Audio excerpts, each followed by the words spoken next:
दोस्तों नमस्कार। दृष्टि घटना चक्र, जी हाँ, आँख वाली दृष्टि जिसको कहते हैं, उसके वैज्ञानिक परिदृश्य को कवर करेंगे। एक ही क्लास में पूरा कंप्लीट करेंगे। जो भी महत्वपूर्ण टॉपिक्स हैं सब के सब कवर करेंगे। RLV मिशन या फिर LEX मिशन, फुल फॉर्म क्या है? Reusable launch vehicle. जैसा कि नाम से विदित हो रहा है, दोबारा प्रयोग में आने वाला व्हीकल है। इसका सफल संचालन संपन्न किया किसने? इसरो ने। अब सबसे महत्वपूर्ण बात क्या है? चित्रदुर्ग से लॉन्च किया गया। चित्रदुर्ग कहाँ है? कर्नाटका में। KNT बोले तो कर्नाटका में है। किसने किसने लॉन्च किया है? तो इसरो ने मिलकर लॉन्च किया है। किसके साथ? DRDO और IAF मतलब इंडियन एयरफोर्स। टेरान 1 क्या है दोस्तों?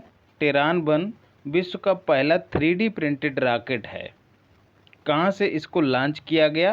कैप कैनबेरल से लॉन्च किया गया। कैप कैनबेरल कहाँ है? USA में है। लेकिन क्या हुआ दोस्तों? ये असफल सिद्ध हुआ, इसीलिए चर्चा में रहा है। तो पूछ लिया जाए, टेरान 1 क्या है? विश्व का पहला 3D प्रिंटेड रॉकेट है। मेगा ट्रॉपिक्स इसरो और CNES का संयुक्त मिशन है। CNEX क्या है दोस्तों? फ्रांस की जो अंतरिक्ष एजेंसी है उसका नाम है CNES। तो संयुक्त मिशन है दोस्तों। जलवायु अध्ययन के लिए जो है 2011 में लॉन्च किया गया। अभी क्यों चर्चा में रहा है? क्योंकि वायुमंडल में पुनः प्रवेश करने में ये सक्षम हुआ है और इसको जो है प्रशांत महासागर में उतार लिया गया। तो इसलिए ये चर्चा में रहा है, क्योंकि वायुमंडल में पुनः प्रवेश कर गया है। सफलतापूर्वक इसको उतारने में सफलता मिली है।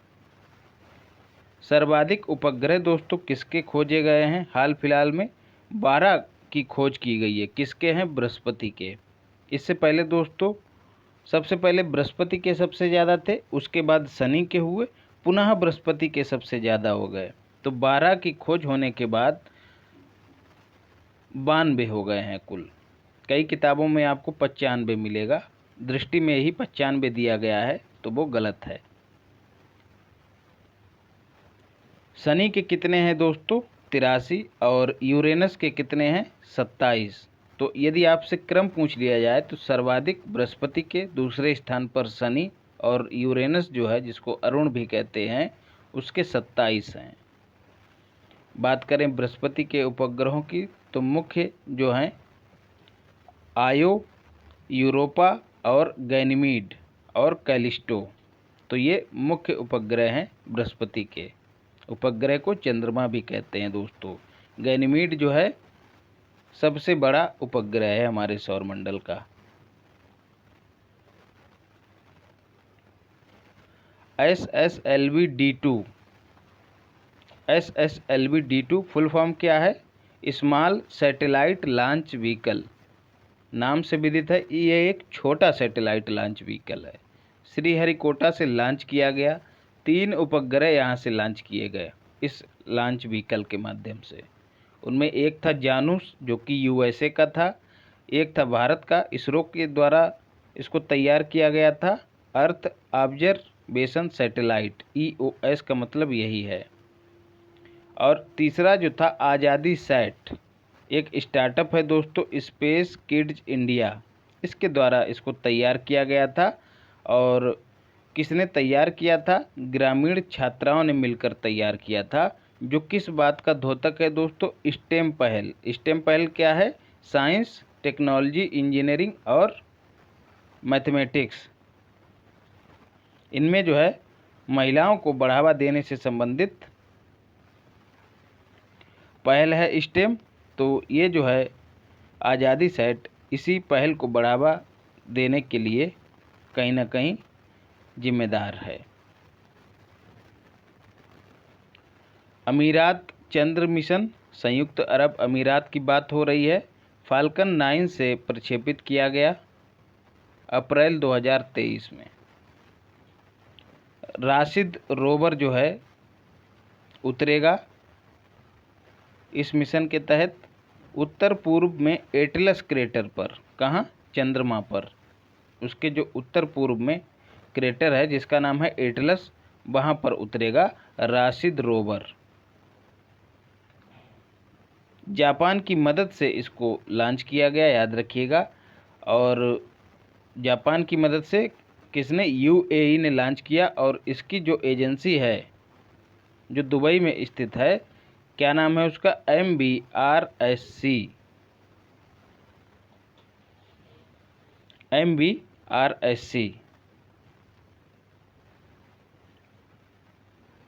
फिर mission dear moon. Mission dear moon दोस्तों पहला नागरिक चंद्र पर्यटन मिशन है। नागरिक चंद्र पर्यटन मिशन है, नाम से विदित है, पर्यटन मतलब घुमाने फिराने के लिए नागरिकों को। किसके इर्द गिर्द, चंद्रमा के इर्द गिर्द। किस देश का है, जापान का है।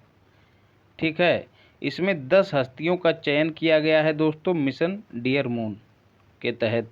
यूसाका माइजावा के द्वारा इसको वित्त पोषित किया गया, मतलब उन्होंने इसमें धन निवेश किया है, जापान के ही हैं, उद्योगपति हैं।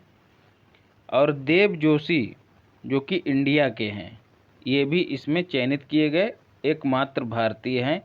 देव जोशी जो हैं बालवीर जो सीरियल आता था उसमें इन्होंने बालवीर का ही किरदार निभाया है। मियू कौन है दोस्तों, जापान की नर्तकी हैं, तो ये भी उन 10 हस्तियों में शामिल हैं। तो ये मुख्य मुख्य लोग जो पूछे जा सकते हैं उनको मैंने बता दिया है।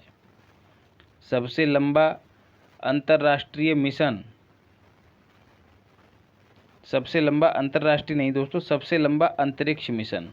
अच्छा, सबसे लंबा किसका, अरब क्षेत्र का, याद रखिएगा। लंबे से तात्पर्य यहाँ पर लंबे से नहीं है, लंबाई से नहीं है, लंबे से तात्पर्य समय की लंबाई से, मतलब सर्वाधिक समय के लिए। तो MBRC पुनः वही दोस्तों यूएई की एजेंसी है, उसने लॉन्च किया नासा की मदद से। ठीक है, और इस अंतरिक्ष मिशन में अल नियादी जो हैं दूसरे अमीराती चयनित किए गए हैं, व्यक्ति हैं अल नियादी, इस मिशन के लिए इनका चयन किया गया। इनसे पहले दोस्तों किनका चयन किया गया था अंतरिक्ष मिशन के लिए, तो अल मसूरी संयुक्त अरब अमीरात के पहले व्यक्ति थे। तो कभी कभी पूछ लिया जाता है तो जहन में रखिएगा।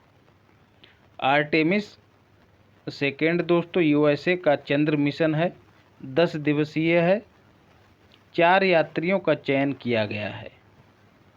कौन कौन जाएंगे 4 यात्री, वाइजमैन, विक्टर, जेरमी हैंसन और क्रिस्टीना कोच, एकमात्र महिला हैं और पहली महिला हैं।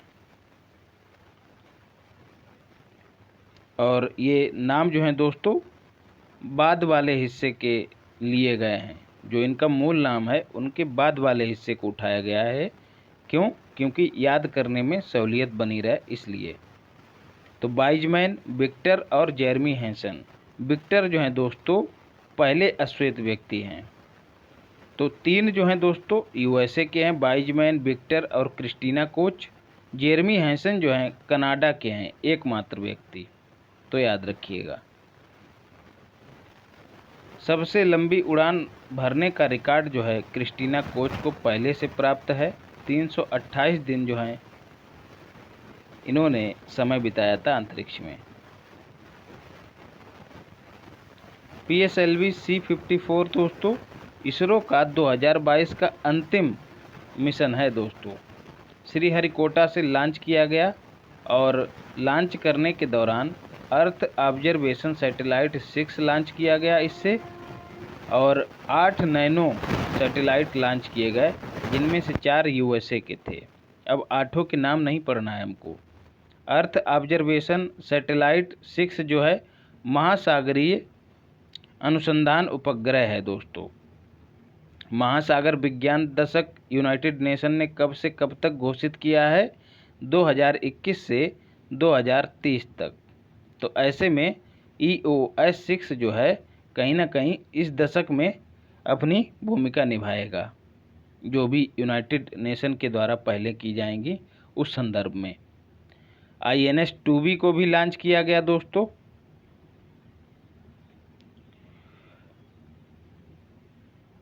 इंडिया और भूटान का दूसरा उपग्रह था दोस्तों, इंडिया भूटान का। इससे पहले INS-1 भी लॉन्च हो चुका है। तो याद रखिएगा, अर्थ ऑब्जर्वेशन सैटेलाइट और 4 नैनो सैटेलाइट हुए हैं, उनमें से एक INS-2B भी है। विक्रम एस इंडिया का पहला निजी LV का मतलब लॉन्च व्हीकल है। लॉन्च व्हीकल आप लोग जान ही रहे होते हैं, रॉकेट होता है, उस पर पेलोड भर के अंतरिक्ष में भेजा जाता है। पेलोड के रूप में कुछ भी हो सकता है, सैटेलाइट हो सकता है या कोई और चीज़ हो सकती है, उसको भेजा जाता है। तो ये लॉन्च व्हीकल है विक्रम एस, पहला है दोस्तों निजी क्षेत्र का।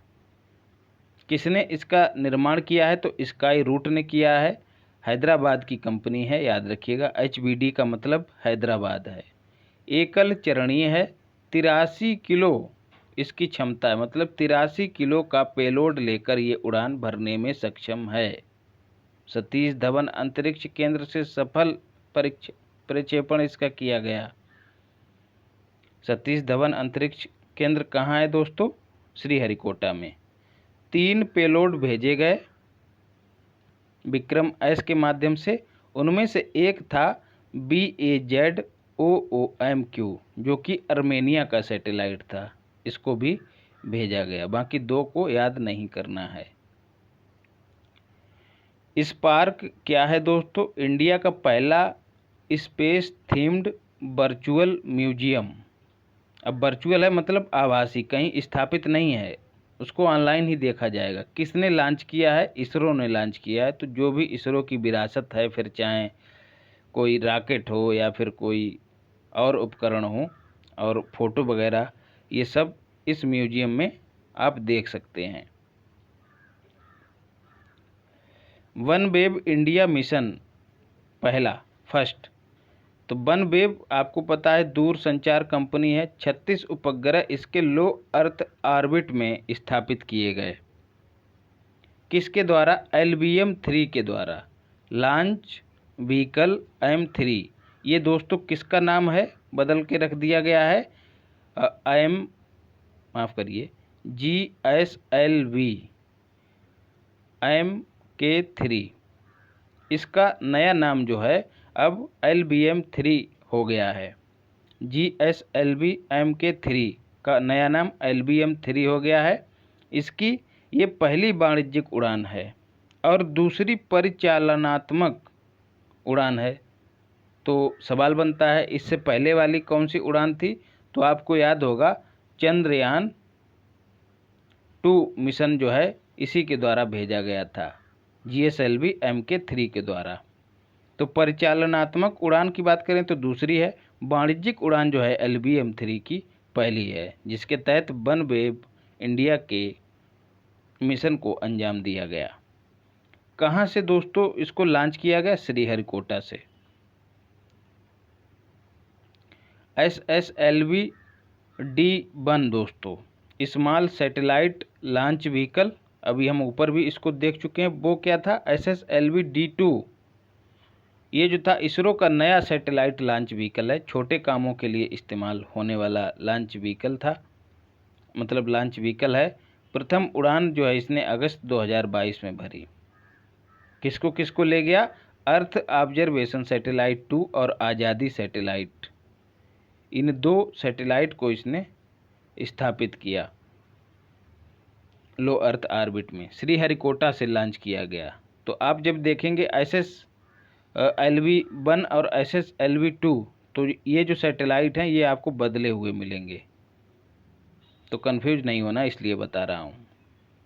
एशिया का पहला लिक्विड मिरर टेलीस्कोप कहाँ स्थापित किया गया? उत्तराखंड में।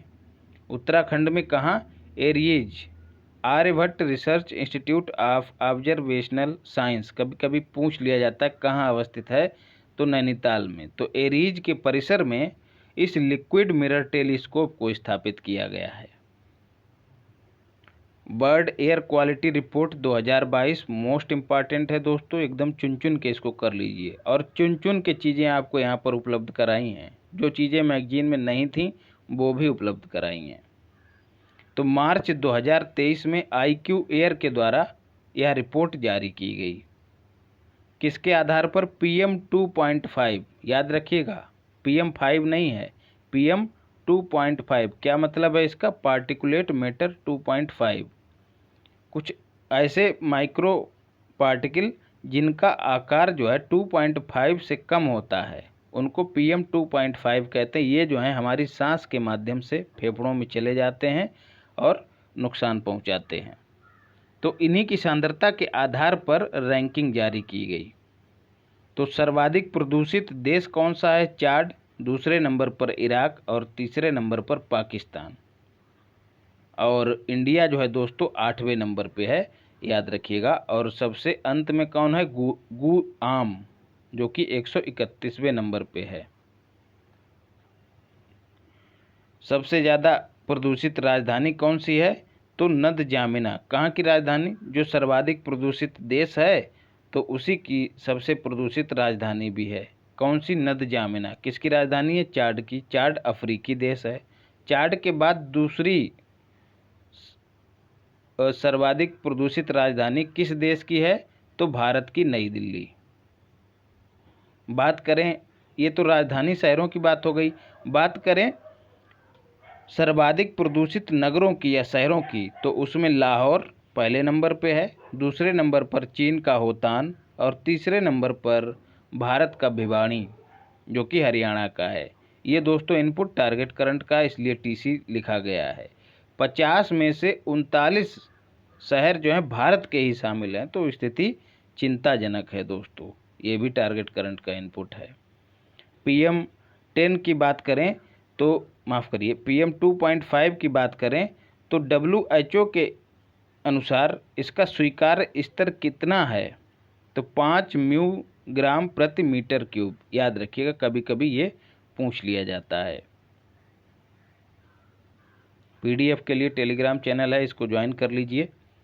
मेथनॉल, यहाँ पर दोस्तों आपको क्विज भी कराई जा रही है, एकदम मारक क्वेश्चंस वहाँ पर उपलब्ध हैं करंट अफेयर्स के। मेथनॉल मिश्रित ईंधन बस का अनावरण दोस्तों किसने किया है? NG बोले तो नितिन गडकरी ने। कहाँ पर? बेंगलुरु में। पहला स्वदेशी हाइड्रोजन फ्यूल बस कहाँ लॉन्च किया गया? तो पुणे में। देश का पहला वातानुकूलित कंडेंसर कहाँ स्थापित किया गया? झारखंड में। JKD का मतलब झारखंड है। NTPC के द्वारा स्थापित किया गया है। क्या फ़ायदा होगा इससे? जल की बचत होगी दोस्तों। जो विद्युत संयंत्र होते हैं उनको ठंडा करने के लिए जल की आवश्यकता होती थी, और अब जो है ये वातानुकूलित कंडेंसर, मतलब इसमें जल की आवश्यकता नहीं होगी, तो क्या होगा? जल की बचत होगी। तो झारखंड में देश का पहला स्थापित किया गया है। विश्व का पहला मैला ढोने वाला रोबोट, क्या उसका नाम है? तो बैंडीकूट। किस राज्य में बनाया गया है? केरल में। KRL का मतलब है केरल। क्या काम करेगा ये? मैन होल की सफाई करेगा। जी हाँ दोस्तों, अभी तक क्या होता था, जो लोग हैं सफाई कर्मी, वो मैन होल में उतरते थे और आप देखते थे कि आए दिन अखबारों में कोई ना कोई खबर छपी रहती थी कि इतने मजदूर जो हैं मैन होल में उतरे और जहरीली गैस के संपर्क में आके उनकी मौत हो गई। तो इसमें जो है महत्वपूर्ण भूमिका निभा रहा है ये बैंडीकूट। केरल जो है ऐसा करने वाला पहला राज्य है। तो सीधे सवाल पूछा जा सकता है, ऐसा कौन सा राज्य है जिसने अपने यहाँ मैन होल सफाई के लिए रोबोट को लॉन्च किया है? और दोस्तों 30 लक्ष्य हैं दोस्तों, सतत विकास लक्ष्य जो 30 हैं, माफ़ करिएगा 30 नहीं है दोस्तों, 17 हैं, यहाँ पर गलत लिख गया है। 17 में से 9 लक्ष्य जो हैं यह रोबोट जो है प्राप्त करने में भूमिका निभाएगा। जान लीजिए, प्रत्यक्ष या अप्रत्यक्ष रूप से। 30 यहाँ पर 2030 है दोस्तों। जो 17 लक्ष्य हैं उनको 2030 तक प्राप्त किया जाना है। विश्व का पहला सैंड बैटरी कहाँ स्थापित की गई दोस्तों, मतलब पहली, तो फिनलैंड, FNL का मतलब फिनलैंड। इस या कैसे चार्ज होगी, पवन ऊर्जा से और सौर ऊर्जा से। सैंड बोले तो रेत की बैटरी है। जम्मू कश्मीर, JK का मतलब जम्मू कश्मीर, वहाँ पर लिथियम के भंडार की खोज की गई है। याद रखिएगा किस जिले में, रियासी में।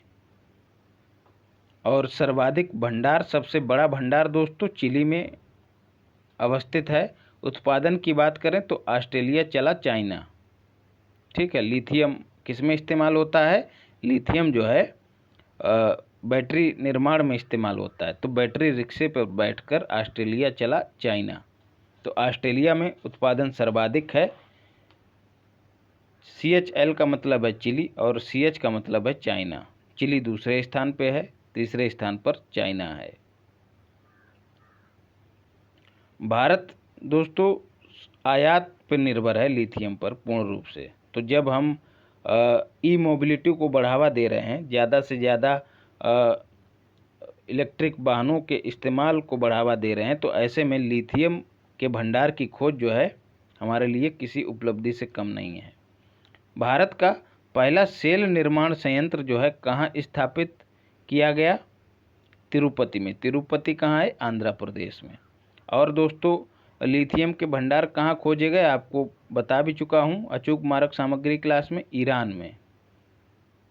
और इससे संबंधित एक क्वेश्चन भी आपको क्विज में दिया गया है। भारतीय विज्ञान कांग्रेस दोस्तों जनवरी 2023 में आयोजित हुई कहाँ, नागपुर विश्वविद्यालय, बोले तो महाराष्ट्र में। क्रम इसका याद रखिएगा, पूछ लिया जाता है, 108वें क्रम की थी। संबोधित इसको किसने किया, मैं यहाँ पर मेंशन करना भूल गया दोस्तों, संबोधित किया मोदी जी ने, प्रधानमंत्री मोदी जी ने इसको संबोधित किया। महिला सशक्तिकरण और सतत विकास हेतु S&T, बोले तो साइंस एंड टेक्नोलॉजी, ये इसकी थीम रही है। अदायोनाथ, या दोस्तों कांग्रेस में देश विदेश के वैज्ञानिक और हितधारक इकट्ठे हुए और उन्होंने विचार विमर्श किया। अदायोनाथ जो है एकमात्र नोबेल प्राप्तकर्ता हैं कहाँ की, इजराइल की। पहली महिला इजरायली हैं जिन्होंने नोबेल प्राप्त किया, किसमें, रसायन में। तो वो जो हैं इसमें शामिल हुई हैं। जनजातीय विज्ञान कांग्रेस का पहली बार आयोजन हुआ, यहीं पर हुआ। किसान विज्ञान कांग्रेस का पहली बार आयोजन हुआ, कहाँ पर, यहीं पर।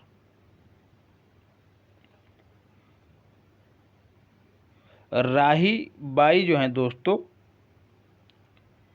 चीफ गेस्ट रही हैं, CG का मतलब चीफ गेस्ट रही हैं राही बाई, जिनको बीज माता भी कहा जाता है। तो कभी कभी पूछ लिया जाता है बीज माता के नाम से कौन प्रसिद्ध है भारत में। हरित हाइड्रोजन मिश्रण परियोजना, बात हो रही है मिश्रण की, तो किसमें मिश्रण होगा, पाइप्ड नेचुरल गैस में मिश्रण किया जाएगा। भारत की पहली परियोजना है, कहाँ शुरुआत की गई है इसकी, तो गुजरात के सूरत में की गई है। किसके द्वारा, NTPC और गुजरात गैस लिमिटेड के द्वारा मिलकर की गई है। क्या होगा दोस्तों, जब पाइप्ड नेचुरल गैस में हरित हाइड्रोजन का मिश्रण कर दिया जाएगा, उसको मिश्रित कर दिया जाएगा, तो कार्बन डाइऑक्साइड के उत्सर्जन में कमी आएगी। हरित हाइड्रोजन मिशन की बात करें दोस्तों तो 19,744 करोड़ रुपए के परिव्यय से इसको शुरू किया गया है। याद रखिएगा, ये पूरा इसको रट लीजिए, 19,744 करोड़ रुपए। 2030 तक लक्ष्य रखा गया है दोस्तों। 2030 तक क्या लक्ष्य रखा गया है, 185 गीगावाट नवीकरणीय ऊर्जा क्षमता को स्थापित करना हाइड्रोजन गैस के माध्यम से, याद रखना है। और प्रति वर्ष जो है 5 MMT हाइड्रोजन का उत्पादन करने का लक्ष्य रखा गया है 2030 तक। MMT का मतलब है 5 मिलियन मीट्रिक टन। तो ये तीनों फैक्ट याद कर लीजिए, 2030 5 मिलियन मीट्रिक टन और 125 गीगावाट। हाइड्रोजन अभियान से आएगा दोस्तों, मिशन से सवाल आएगा एक। लिथियम त्रिकोण दोस्तों किसे कहते हैं? ABC को, मतलब अर्जेंटीना, बोलीविया और चिली। इसको रट जाइए। अर्जेंटीना, बोलीविया और चिली तीनों कहाँ हैं दोस्तों? दक्षिण अमेरिका के देश हैं। एशिया का सबसे बड़ा CBG संयंत्र बोले तो कंप्रेस्ड बायोगैस संयंत्र कहाँ स्थापित किया गया है? पंजाब के संगरूर में। जो किसान हैं उनके जो फसल अवशेष वगैरह हैं उनका इस्तेमाल इस संयंत्र में किया जाएगा। तो जो पराली की समस्या है पंजाब में और जिसका प्रभाव उत्तर प्रदेश पर भी पड़ता है, दिल्ली में भी पड़ता है, जलने के प्रभाव की बात हो रही है, तो उससे निपटने में सहूलियत रहेगी। सबसे तेज SC का मतलब सुपर कंप्यूटर दोस्तों कौन सा है? फ्रंटियर। फ्रंटियर कहाँ का है? USA का है। भारत का कौन सा है? तो परम सिद्धि। टॉप 50 में सर्वाधिक किस देश के हैं? तो CH का मतलब चाइना के हैं, याद रखिएगा। दोस्तों अंतर्राष्ट्रीय घटनाक्रम की एक वीडियो पड़ी है, कंप्लीट वीडियो है, उसको पढ़ जाइए, काम हो जाएगा। मैगजीन पढ़ने की आवश्यकता ही नहीं है। इसी तरह का वीडियो पड़ा है और टेलीग्राम पे उसकी PDF भी उपलब्ध है। परम कामरूप दोस्तों IIT गुवाहाटी में स्थापित किया गया है। नॉर्थ ईस्ट का सबसे तेज कंप्यूटर है। इसका अनावरण किसने किया दोस्तों? मुर्मू ने। कामरूप दोस्तों किसका पुराना नाम है? असम का। तो स्वाभाविक सी बात है कि परम कामरूप है तो यह कहीं कामरूप के ही किसी जिले में स्थापित होगा, तो गुवाहाटी में स्थापित है। तो दोनों को लिंक करेंगे तो गुवाहाटी याद आ जाएगा या फिर राज्य आपको याद आ जाएगा। जुपिटर दोस्तों यूरोप का पहला एक्जा स्केल सुपर कंप्यूटर है दोस्तों, जर्मनी में स्थापित किया जाएगा, तो इसकी भी घोषणा की गई। जुपिटर छठी इंडिया मोबाइल कांग्रेस कहाँ इसकी शुरुआत हुई दोस्तों? किसने इसको उद्घाटित किया? तो मोदी जी ने। और यहीं से जो है 5G सेवा की शुरुआत हुई। कब? 1 अक्टूबर 2022 को। 2G एथेनॉल संयंत्र, 2G का मतलब सेकेंड जेनरेशन की बात हो रही है। कहाँ? पानीपत में मोदी जी के द्वारा इसका उद्घाटन किया गया। कब? विश्व जैव ईंधन दिवस पर। कब मनाया जाता है? 10 अगस्त को, याद रखिएगा। कहाँ? पानीपत। पानीपत कहाँ है? हरियाणा में। प्रधानमंत्री जीवन योजना जो है हरित ईंधन जैव ईंधन से ही संबंधित है। फुल फॉर्म इसकी क्या है? प्रधानमंत्री जैव ईंधन वातावरण अनुकूल फसल अवशेष निवारण योजना। कब शुरू की गई? 2019। तो इसका काम क्या है? अपने नाम के ही अनुरूप इसका काम है। तो जो फसल अवशेष हैं उनको वातावरण के अनुकूल निस्तारित करना जो है इसका उद्देश्य है। अनाज आधारित देश का पहला इथेनॉल संयंत्र कहाँ स्थापित किया गया? तो बिहार के पूर्णिया में। नीतीश कुमार ने जो है इसका उद्घाटन किया। नैनो यूरिया संयंत्र दोस्तों मई 2022 में मोदी जी ने गुजरात के कलोल में इसका उद्घाटन किया। और फरवरी में दोस्तों आंवला और फूलपुर कहाँ के हैं? उत्तर प्रदेश के 2 स्थान हैं दोस्तों, इनका उद्घाटन किया गया फरवरी 2023 में। कहाँ? उत्तर प्रदेश में। इफको ने जो है इसका निर्माण किया है। आधा लीटर की बोतल है दोस्तों, लिक्विड फॉर्म में है। अभी तक हाथ से लोग बुआई करते थे, अब स्प्रे के माध्यम से खेत में उसकी बुआई हो जाएगी।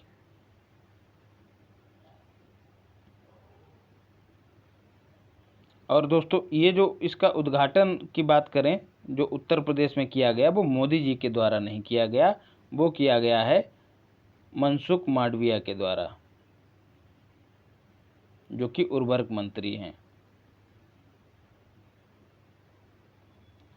और स्वास्थ्य मंत्री भी हैं। उत्तर भारत का पहला औद्योगिक जैव प्रौद्योगिकी पार्क दोस्तों कहाँ? जम्मू कश्मीर के कठुआ जिले में स्थापित किया गया और दूसरा कुपवाड़ा में। तो 2 स्थापित किए जा रहे हैं। कहाँ? जम्मू कश्मीर में।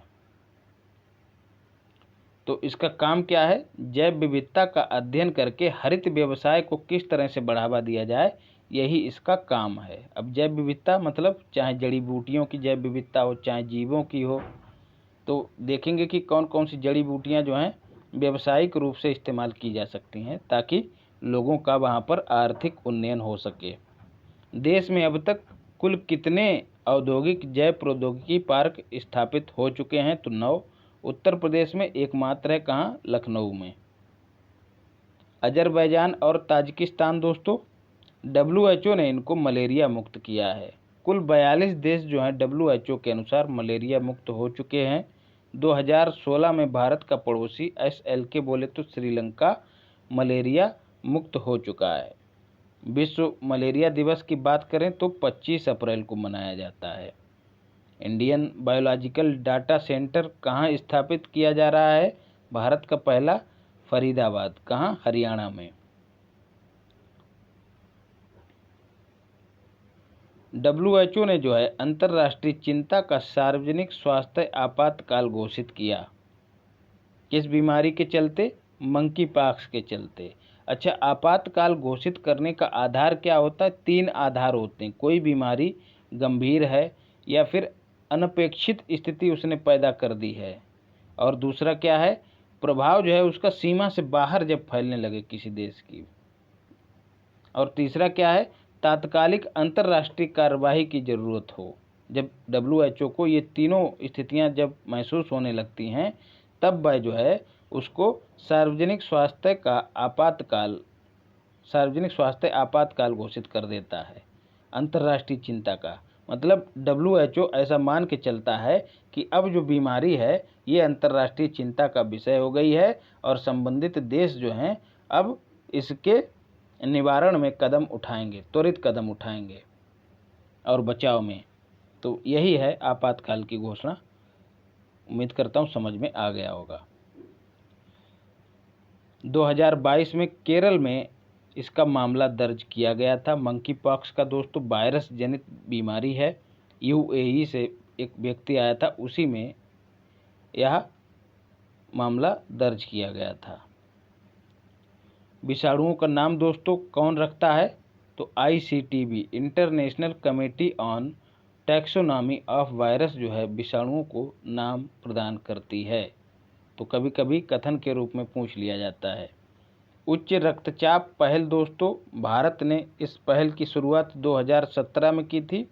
काम क्या होगा, काम वही होगा जो हाइपरटेंशन से पीड़ित व्यक्ति हैं, उनकी हाइपरटेंशन से संबंधित जो लोग हैं उनमें जागरूकता का प्रचार प्रसार करना, उनके लिए सुविधाएं उपलब्ध करना, और जो दिनचर्या वगैरह है वो तो जागरूकता में ही आ जाएगी कि किस तरह से आपको खाने पीने के प्रति आचरण करना है, ये सब चीज़ें जो हैं उसी में आ जाएंगी। तो इसके बेहतर क्रियान्वयन के लिए इंडिया ने UN पुरस्कार प्राप्त किया है, UN हेल्थ केयर अवार्ड जिसका नाम है। उद्देश्य इसका क्या है, लक्ष्य क्या है, उच्च रक्तचाप पहल का 2025 तक 25% की कमी करना उच्च रक्तचाप के मरीजों की। प्रधानमंत्री टीबी मुक्त भारत अभियान दोस्तों 9 सितंबर 2022 को शुरुआत हुई। किसने की दोस्तों, मुर्मू ने, याद रखिएगा। लक्ष्य में सहयोग प्रदान करना इसका उद्देश्य है टीबी मुक्त भारत अभियान का। कौन से लक्ष्य में, 2025 तक भारत का जो लक्ष्य है खुद को टीबी मुक्त करना, उसमें सहयोग, किसका सहयोग, लोगों का, जन जागरूकता के माध्यम से जो है यह सहयोग प्राप्त किया जाएगा। निक्षय पोर्टल जो है डिजिटल पोर्टल है दोस्तों, टीबी से ही संबंधित है। इस पर मरीजों जो टीबी के पेशेंट हैं उनके लिए जो भी ज़रूरी सूचना या फिर दवाइयों से संबंधित जानकारी होगी वो सब उपलब्ध कराई जाएगी, या फिर योजनाओं से संबंधित जो भी जानकारी होगी। तो निक्षय जो है डिजिटल पोर्टल है।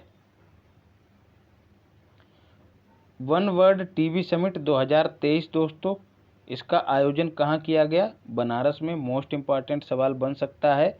उद्घाटन मोदी जी ने किया और यहीं से उन्होंने कहा कि टीबी मुक्त पंचायत पहल की शुरुआत, मतलब कहा नहीं, टीबी मुक्त पंचायत पहल की शुरुआत यहीं से की मोदी जी ने। और वार्षिक टीबी रिपोर्ट भी जारी की, याद रखिएगा। तो पूछा जाए वन वर्ल्ड टीबी समिट का आयोजन कहाँ हुआ? तो बनारस में। और टीबी मुक्त भारत अभियान कब शुरू हुआ? 9 सितंबर 2022 को। किसने शुरुआत की? तो द्रौपदी मुर्मू ने की। QHPV दोस्तों टीका किससे संबंधित है? किसने इसका निर्माण किया? तो ये सर्वाइकल कैंसर से संबंधित है, जो कि महिलाओं में होता है दोस्तों। नाम इसका क्या है? सर्वावैक। देखिए सर्वाइकल में सर्वा है, तो उसके नाम में भी सर्वा लिखा हुआ है। सर्वावैक मतलब वैक्सीन। निर्माण इसका किसने किया? सीरम इंस्टीट्यूट ऑफ इंडिया ने इसका निर्माण किया है और इसको मंजूरी मिल गई है इसके उत्पादन की, इसके बिक्री की। और ये वही सीरम इंस्टीट्यूट ऑफ इंडिया है जिसने कोरोना का कोविशील्ड टीका बनाया था।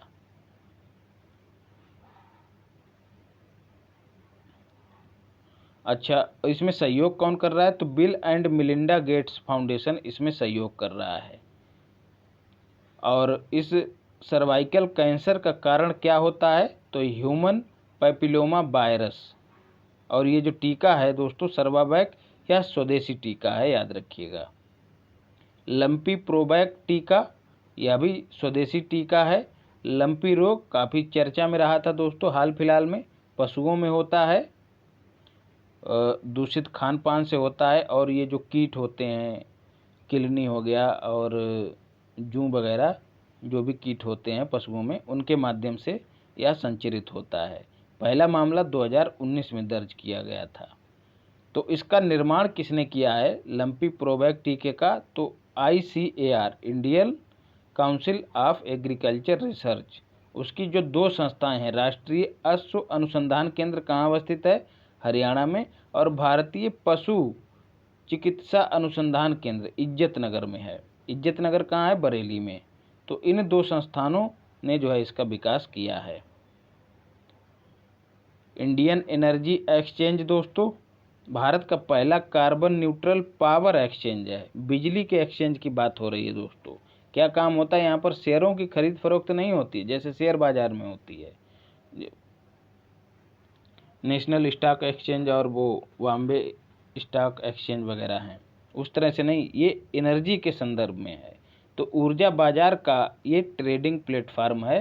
तो Indian energy exchange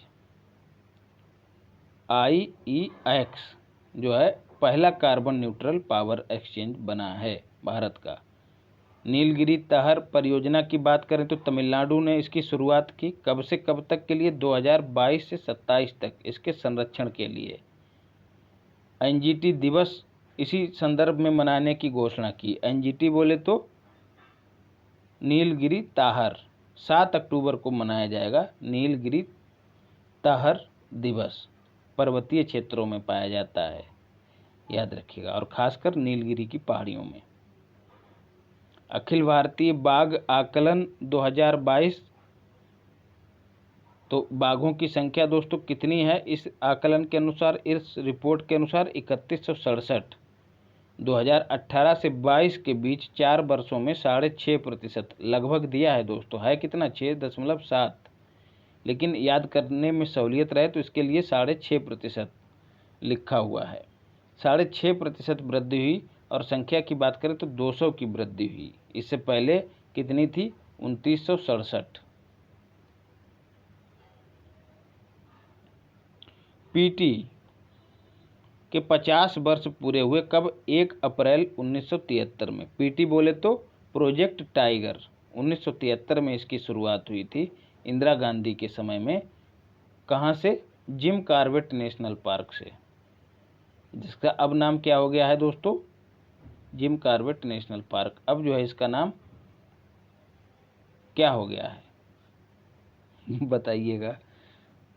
Ramganga national park. तो 50 वर्ष पूरे हुए, तो इसी से संबंधित एक महोत्सव मनाया गया कहाँ, मैसूर में। तो उसका उद्घाटन मोदी जी ने किया। कब, 9 अप्रैल 2023 को। तो 50 वर्ष कब पूरे हुए, कभी कभी डेट ही पूछ ली जाती है, तो 1 अप्रैल 1973 को।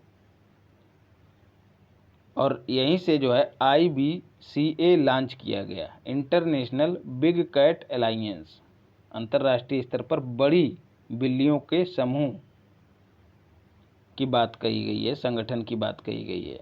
तो इन बिग कैट्स में कौन कौन शामिल है, कभी कभी पूछ लिया जाता है। बाघ, शेर, तेंदुआ, हिम तेंदुआ, प्यूमा, जगुआर और चीता।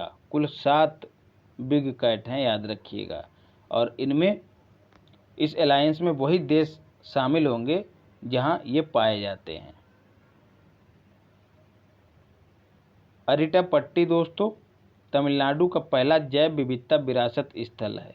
कहाँ अवस्थित है, मदुरै में। मदुरै, वही मदुरै जो पांड्यों की राजधानी हुआ करती थी। महेंद्रगिरी पहाड़ी दोस्तों ओडिशा का दूसरा जैव विविधता विरासत स्थल घोषित किया गया।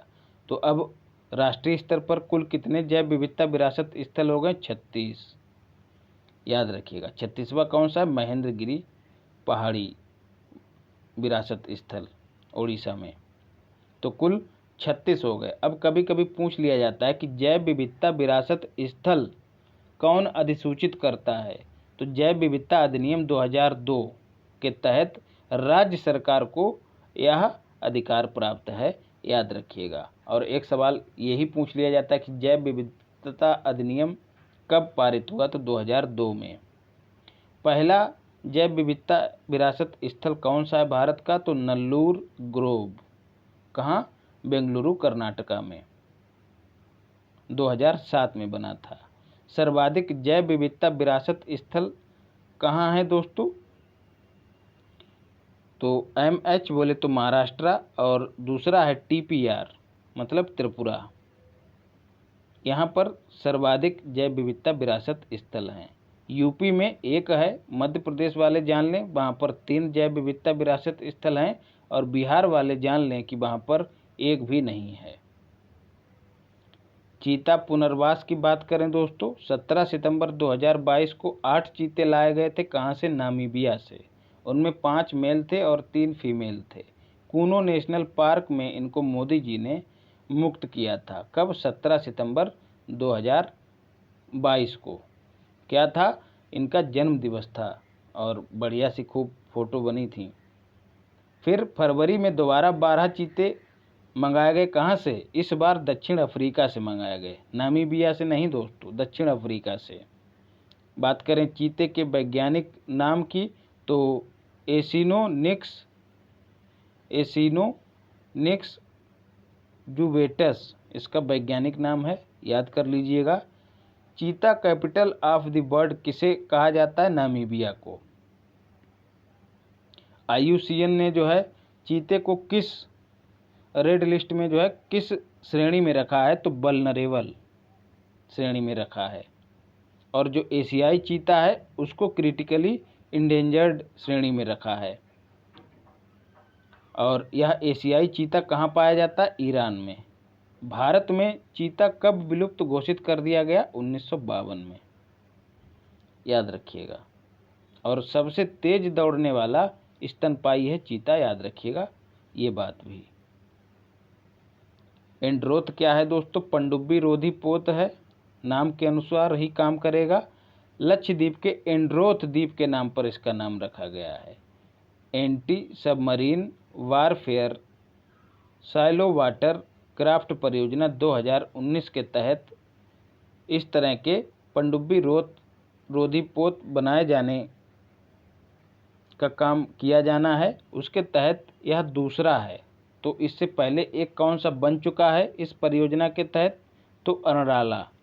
कुल 8 बनाए जाने हैं, 2 बन चुके हैं, अरणाला और एंड्रोथ।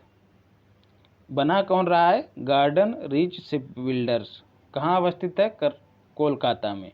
KKT का मतलब कोलकाता। INS बागीर की बात करें तो नौसेना में शामिल 5वीं स्कॉर्पियन श्रेणी की पनडुब्बी हो गई है बागीर। कुल 6 पनडुब्बियों का निर्माण होना है फ्रांस की मदद से। तो कौन कौन सी हैं 6? तो ट्रिपल के और ट्रिपल बी, कलवरी, खंडेरी, करंज, बेला, बागीर, ये जो शामिल हो गई है। और एक जो बची है अंत में बी से, बागसीर, जिसका परीक्षण चल रहा है। निर्माण कौन कर रहा है दोस्तों? मझगांव डाक शिप बिल्डर्स, जो कि मुंबई में है। बागीर नाम क्यों रखा गया है दोस्तों इसका? एक परभक्षी सैंड शार्क है जो कि हिंद महासागर में पाई जाती है।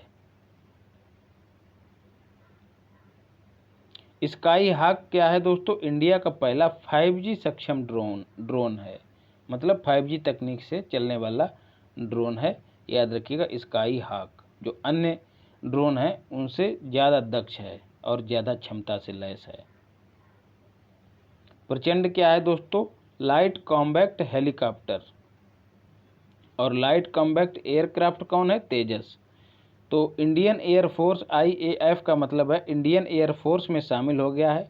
पहला स्वदेशी है, मल्टी रोल हेलीकॉप्टर है, मतलब कई काम कर सकता है। किसने बनाया है? तो हाल ने बनाया है, हिंदुस्तान एरोनॉटिक्स लिमिटेड ने बनाया है। अग्नि प्राइम दोस्तों नई पीढ़ी की MRBM है, मीडियम रेंज बैलिस्टिक मिसाइल। सफल परीक्षण कहाँ से किया गया? कलामदीप से। कलामदीप कहाँ है? बालासोर में। बालासोर कहाँ है? उड़ीसा में। सरफेस टू सरफेस मार करने वाली मिसाइल है। 1000 से 2000 किलोमीटर इसकी क्षमता है और इसको रोड से भी दागा जा सकता है और प्लेटफॉर्म से भी दागा जा सकता है। INS गोमती की बात करें तो नौसेना ने जो है इसको सेवा मुक्त कर दिया है। एक युद्धपोत था, 2022 में जो है उत्तर प्रदेश सरकार को हस्तांतरित कर दिया गया और गोमती नदी के तट पर इसको विरासत के रूप में स्थापित करेगा उत्तर प्रदेश। वरुण की बात करें दोस्तों, पहला स्वदेशी यात्री ड्रोन है, एक व्यक्ति को लेके उड़ेगा। जुलाई 2022 में अनावरण इसका किया मोदी जी ने। पायलट रहित है। अब आप ये मत सोचिएगा कि जो व्यक्ति बैठेगा वही पायलट बनेगा। रिमोट से चलने वाला है, 25 किलोमीटर एक बार में ये जा सकता है वरुण। और बनाया दोस्तों किसने है? गरुड़ स्पेस ने। ये दोस्तों गरुड़ स्पेस एक बार क्रॉस चेक कर लीजिएगा। अन्य पहले दोस्तों ड्रोन से संबंधित कौन कौन सी हैं? मिशन ड्रोन शक्ति 2022-23 लॉन्च किया गया।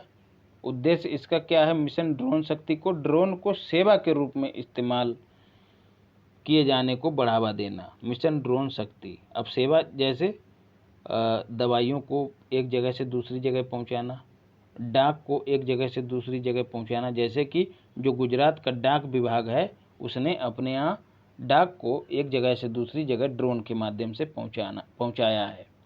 भारत में ड्रोन महोत्सव कहाँ मनाया गया? नई दिल्ली में।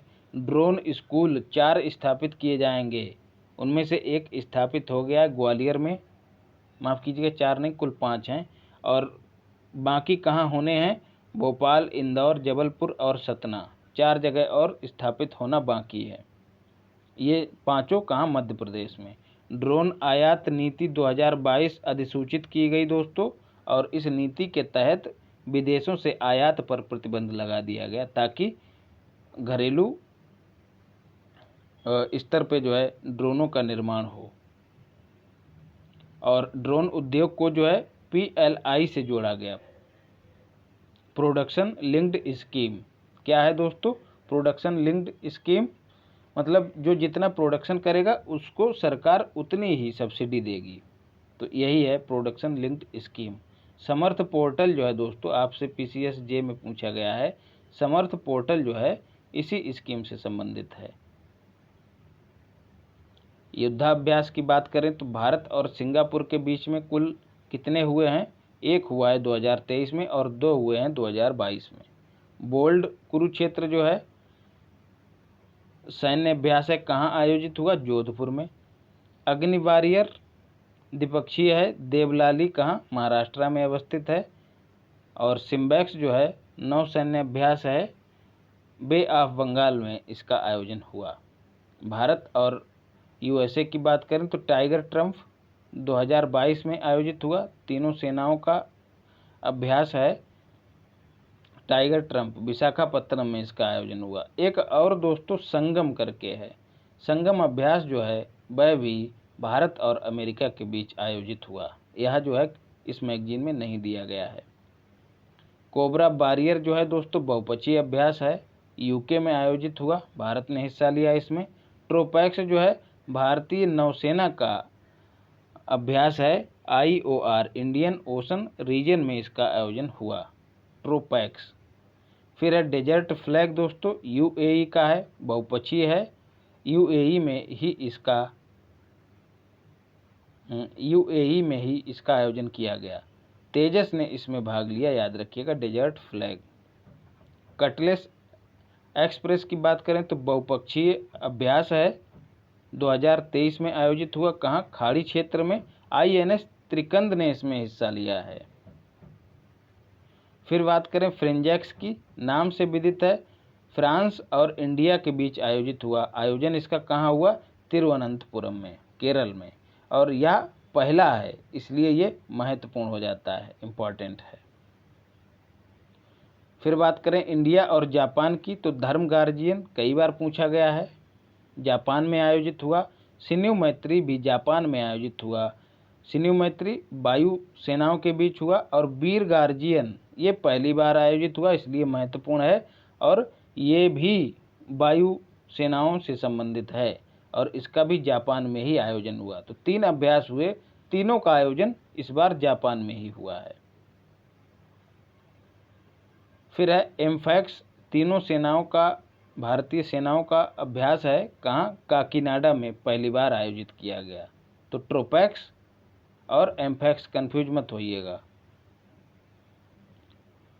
ट्रोपैक्स जो है नौसेना का है और एम्फैक्स जो है तीनों सेनाओं का है।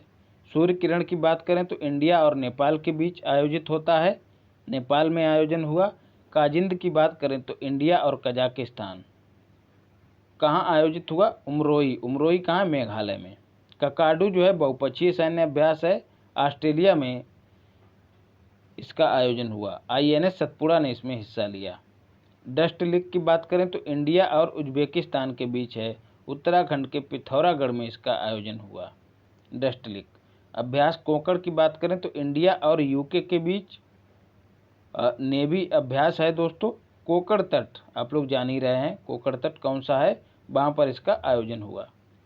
ला पेरास जो है बहुपक्षीय सैन्य अभ्यास है, IOR इंडियन ओशन रीजन में इसका आयोजन हुआ। द्विवार्षिक स्तर पर किया जाता है, 2023 में भी इसका आयोजन हुआ। फिर बात करें त्रिलाट की, इंडिया, मोजाम्बिक और तंजानिया के बीच होने वाला सैन्य अभ्यास है, पहली बार इसका आयोजन हुआ तंजानिया में। तंजानिया कहाँ है? अफ्रीकी महाद्वीप में अवस्थित है। पार्टनरशिप, लीडरशिप और फ्रेंडशिप जो है इसकी थीम रही किसकी? ककाडू की। तो ककाडू इम्पॉर्टेंट है दोस्तों। आस्ट्रा हिंद की बात करें तो इंडिया और ऑस्ट्रेलिया के बीच हुआ, और इसका आयोजन कहाँ किया गया? राजस्थान में। ब्लू फ्लैग प्रमाण पत्र की बात करें तो थुंडी बीच और कदमत बीच दोनों कहाँ? लक्षद्वीप में है, इनको प्रदान किया गया ब्लू फ्लैग प्रमाण पत्र। समुद्र तटों की स्वच्छता के संदर्भ में, स्वच्छता के मामले में यह दिया जाता है ब्लू फ्लैग प्रमाण पत्र, फाउंडेशन फॉर एनवायरमेंट एजुकेशन के द्वारा दिया जाता है। तो अब कुल कितने हो गए? 12 हो गए हैं भारत में। 53वां टाइगर रिजर्व दोस्तों रानीपुर टाइगर रिजर्व हो गया है। 1977 में जो है इसको वन्य जीव विहार घोषित किया गया था। इसमें जो है बाघ, तेंदुआ, हिरण जैसे जंतु पाए जाते हैं, लेकिन टाइगर अभी एक भी नहीं है। फिर क्यों इसको घोषित किया गया? क्योंकि ये पन्ना टाइगर रिजर्व के नज़दीक अवस्थित है, तो इसको जो है जोड़ा जा सकता है पन्ना टाइगर रिजर्व के साथ, ताकि दोनों के बीच आवाजाही हो सके। और रानीपुर टाइगर रिजर्व के ही साथ अब उत्तर प्रदेश में, अच्छा है कहाँ रानीपुर टाइगर रिजर्व? उत्तर प्रदेश के चित्रकूट में है, उत्तर प्रदेश के चित्रकूट जिले में अवस्थित है रानीपुर टाइगर रिजर्व। और 52वां कौन सा है दोस्तों? घटनासार में ये क्वेश्चन गलत दिया है दोस्तों। 52वां है रामगढ़ बिस्दारी टाइगर रिजर्व, कहाँ है? राजस्थान के बूंदी में। तो सुधार कर लीजिएगा जो लोग घटनासार से पढ़ रहे हों। तो अब यूपी में 4 हो गए हैं कुल। एक कौन सा हो गया है? एक तो हो गया दुधवा, दूसरा हो गया अमनगढ़, और तीसरा हो गया Pilibhit, PBT Pilibhit tiger reserve, और चौथा रानीपुर। इंडिया का पहला सिलेंडर लारिस अभयारण्य दोस्तों कहाँ स्थापित किया गया? तमिलनाडु में स्थापित किया गया या इसका गठन किया गया। दक्षिण भारत और श्रीलंका में जो हैं ये सिलेंडर लारिस पाए जाते हैं, छोटे प्राइमेट होते हैं ये सिलेंडर लारिस। इंडिया का पहला डुगांग संरक्षण केंद्र कहाँ स्थापित किया गया है? तमिलनाडु सरकार के द्वारा पाक की खाड़ी में। डुगांग जो है सबसे बड़ा शाकाहारी स्तनपायी है दोस्तों, इसको समुद्री गाय भी कहते हैं, याद रखिएगा, समुद्री गाय भी कहते हैं डुगांग को। और यह जो है भारत के 4 क्षेत्रों में पाया जाता है, अंडमान निकोबार, पाक की खाड़ी, मन्नार की खाड़ी और कच्छ की खाड़ी। तो 2 खाड़ियाँ जो हैं नीचे हैं, पाक की खाड़ी और मन्नार की खाड़ी, और एक जो है कच्छ की खाड़ी इधर है। तो 3 जगह ये, और इधर जो हो गया अंडमान निकोबार। तो मैप को ध्यान में रख के कभी कभी पढ़ा करिए तो चीज़ें आसानी से याद हो जाती हैं। इंडिया का पहला हिमस्खलन निगरानी रडार कहाँ स्थापित किया गया? सिक्किम में, सेना की मदद से स्थापित किया गया है। इंडिया का 33वां और यूपी का दूसरा हाथी रिजर्व कहाँ गठित किया गया, मतलब कहाँ स्थापित किया गया? तो तराई हाथी रिजर्व जो है भारत का 33वां और यूपी का दूसरा हाथी रिजर्व बना है। 4 जिलों में इसका विस्तार है। एल के मतलब लखीमपुर खीरी, बहराइच और पीलीभीत, और एसपीएन बोले तो शाहजहांपुर। शाहजहांपुर को शॉर्ट फॉर्म में एसपीएन लिखा जाता है। कुल 3072 किलोमीटर स्क्वायर इसका क्षेत्रफल है। दोस्तों अभी हमने ऊपर देखा है जैव विविधता विरासत स्थलों की बात कही है, तो वहाँ पर एक फैक्ट मुझे लग रहा है छूट गया है। यूपी में एक जैव विविधता विरासत स्थल है। कहाँ पर है? लखनऊ में है, घड़ियाल पुनर्वास केंद्र में, याद रखिएगा। एक ही जैव विविधता विरासत स्थल है, घड़ियाल पुनर्वास केंद्र लखनऊ। और यूपी में 2 हाथी रिजर्व हैं, एक का नाम ही है हाथी रिजर्व और दूसरे का है नाम तराई हाथी रिजर्व, याद रखिएगा। 3 हिमालयी पौधे हैं दोस्तों जो औषधीय गुणों से युक्त हैं। IUCN ने जो है उनको लाल सूची में शामिल किया है, रेड सूची में, रेड लिस्ट में। तो वो पौधे, उनके नाम क्या हैं? अंत वाले हिस्से को लिया गया है, फिर आप मिलान करें और विवाद पैदा करें, क्योंकि कुछ लोग जो हैं कमेंट कुछ इस तरह की करते हैं जैसे उनको कोई पे करता हो। तो पेलिटा, सिरहोसा और हतागिरिया निकाले, चाहे एक भी बार PCS का प्री भी ना हो, लेकिन कमेंट इतना भयानक करेंगे कि जैसे कहीं जंगल से कोई आदिवासी क्षेत्र से आए हों। रामसर स्थल कुल कितने हैं दोस्तों? 75। तमिलनाडु में सर्वाधिक हैं 14, यूपी में 10 हैं, याद रखिएगा। और हाल ही में कुल 11 की घोषणा की गई है। तो जब हम 75 वर्ष पूरे किए हैं तो हमारे रामसर स्थल भी 75 हो गए हैं, याद रखिएगा। रामसर स्थल किनको कहते हैं? आर्द्र भूमियों को ही रामसर स्थल के रूप में गिना जाता है। रामसर दोस्तों एक ईरान में स्थान है, ईरान में स्थान है। 1971 में आर्द्र भूमियों के संरक्षण के लिए देशों ने इकट्ठे होकर कस्में खाई थी कि हम जो है आर्द्र भूमियों का संरक्षण करेंगे। आर्द्र भूमियाँ क्या होती हैं दोस्तों? थल और जल के बीच का क्षेत्र होते हैं, संक्रमण क्षेत्र, जिसको दलदल कह सकते हैं आप। ये जैव विविधता की दृष्टि से महत्वपूर्ण होते हैं, जैव विविधता यहाँ पर सर्वाधिक होती है। तो 1971 में समझौता हुआ था रामसर में, तो इसीलिए उसको रामसर समझौता कहते हैं। और जो स्थल उस समझौते के तहत कवर हो जाते हैं उन्हीं को रामसर स्थल कहते हैं। पहला दोस्तों जो स्थल कवर किया गया था कोबोर्ग प्रायद्वीप, कहाँ का था? कोबोर प्रायद्वीप ऑस्ट्रेलिया का प्रायद्वीप है दोस्तों। यह पहला रामसर साइट था। 1975 में यह लागू हुआ समझौता। भारत ने जो है इस पर 1982 में हस्ताक्षर किए और भारत के 2 स्थल इसमें 1981 में ही शामिल हो गए थे।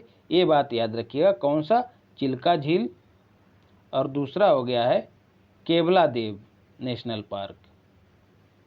ये 2 स्थल 1981 में ही शामिल कर लिए गए और 1982 में भारत ने इस पर हस्ताक्षर किए। 2 फरवरी को क्या मनाया जाता है?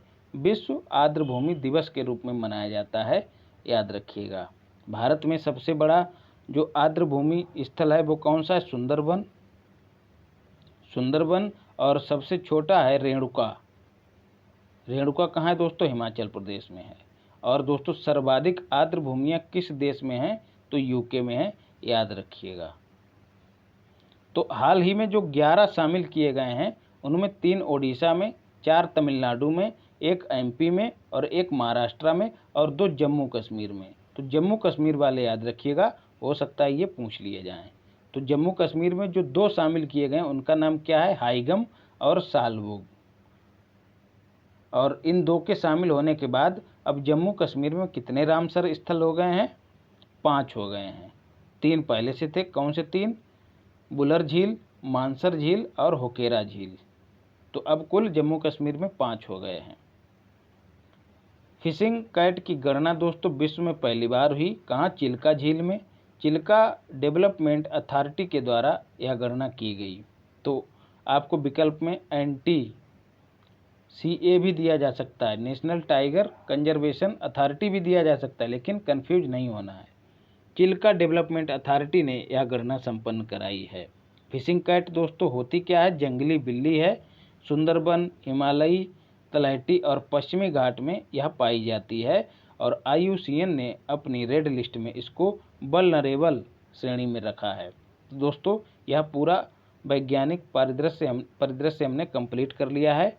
और जिन लोगों ने चैनल को सब्सक्राइब नहीं किया है वो लोग सब्सक्राइब करें। टारगेट करंट और टेलीग्राम चैनल जहां पर आपको PDF मिलेगी और जो करंट अफेयर्स के सवाल हैं महत्वपूर्ण उनसे संबंधित जो क्विज है वो भी यहीं पर मिलेगी। टारगेट करंट AK 1 2 3 इसी तरह से इसको सर्च करिएगा, मिल जाएगा। और व्हाट्सएप आप कर सकते हैं 9559434623। तो मिलते हैं अगली क्लास में। धन्यवाद।